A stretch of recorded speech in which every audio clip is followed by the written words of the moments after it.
9 अगस्त 1925 की रात कांकोरी स्टेशन की खामोशी में एक विशाल क्रांति की आहट सुनाई दे रही थी। एक तेज रफ्तार ट्रेन लखनऊ से महज 15 किलोमीटर की दूरी पर थी। तब उसके अंदर क्रांतिकारियों ने चुपके से अपना खतरनाक मिशन शुरू किया। ऊंची मूंछों वाला एक आदमी खिड़की से बाहर झांकते हुए और एक टोपी वाला व्यक्ति चेन खींचते हुए इस ट्रेन को रोक देते हैं और अंग्रेजों के खजाने को लूट लेते हैं।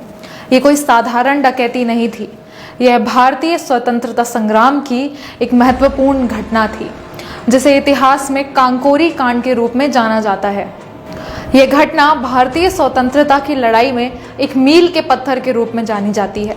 इस निडर योजना को अंजाम देने वाले वीर, जिनमें राम प्रसाद बिस्मिल, चंद्रशेखर आजाद और अशफाक उल्लाह खान जैसे नाम शामिल थे, जिन्होंने अपनी वीरता और बलिदान से एक नई क्रांति का द्वीप जलाया। आइए इनकी कहानी में गहराई से उतरते हैं और जानते हैं कि कांकोरी कांड ने स्वतंत्रता संग्राम की दिशा को कैसे बदल दिया। नमस्कार, मैं पीहू आपका स्वागत करती हूँ गोल्डन हिंद में। 1920 के दशक की शुरुआत में भारतीय स्वतंत्रता संग्राम ने एक नई दिशा पकड़ी, जब 1919 में रोलेक्ट एक्ट और जलियांवाला बाग हत्याकांड ने पूरे देश में गुस्से की लहर दौड़ा दी। इसके जवाब में महात्मा गांधी ने नॉन कॉपरेशन यानी असहयोग आंदोलन शुरू किया, जिसने ब्रिटिश शासन को चुनौती दी। हालांकि फरवरी 1922 में चोरा चोरी कांड के बाद में गांधी जी ने आंदोलन को बंद कर दिया, जिससे पूरे देश में एक बार फिर निराशा की लहर जाग गई। इस निराशा के बीच 25 वर्षीय राम प्रसाद बिस्मिल ने भारत की स्वतंत्रता के लिए अकेले संघर्ष करने की ठान ली।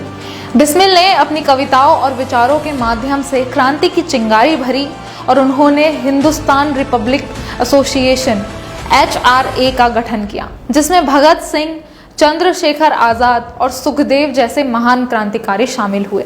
1925 को शुरुआत में बिस्मिल और उनके साथी क्रांतिकारियों ने एक महत्वपूर्ण योजना बनाई और उनके अनुसार शाहजहांपुर से लखनऊ जाने वाली ट्रेन में एक बड़ी राशि का ट्रांसपोर्ट हो रहा था और उनका मकसद था कि इन पैसों को लूटकर ब्रिटिश राज की अर्थव्यवस्था को एक झटका दिया जाए। इन पैसों से वो हथियार खरीदे जाए जो स्वतंत्रता संग्राम के लिए महत्वपूर्ण साबित हों।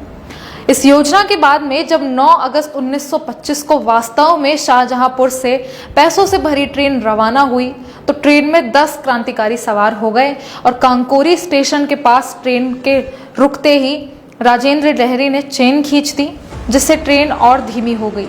यह इशारा अभियान शुरू होने का था, जिसके बाद चंद्रशेखर आजाद और उनके साथी गार्ड की ओर बढ़े और अशफाक उल्लाह खान ने गार्ड की नजरों में आकर उन्हें बेहोश कर दिया।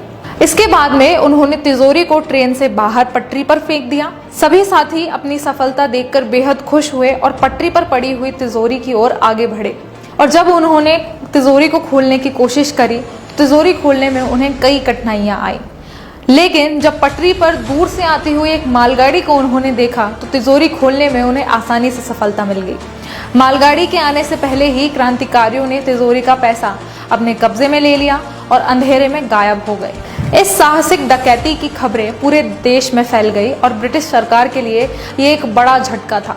ब्रिटिश सरकार ने इस घटना की जांच शुरू की और कांकोरी से कुछ सुराग मिले।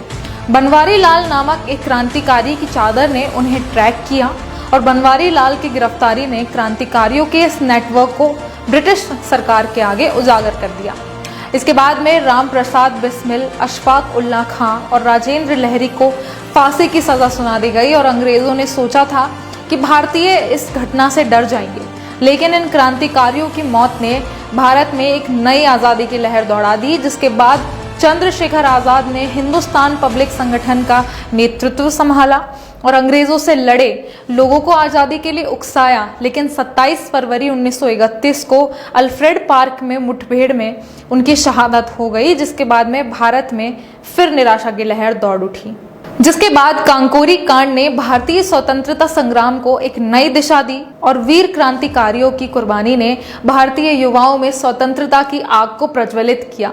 ये घटना आज भी हमारे इतिहास का महत्वपूर्ण हिस्सा है, जो हमें बलिदान और साहस की प्रेरणा देती है।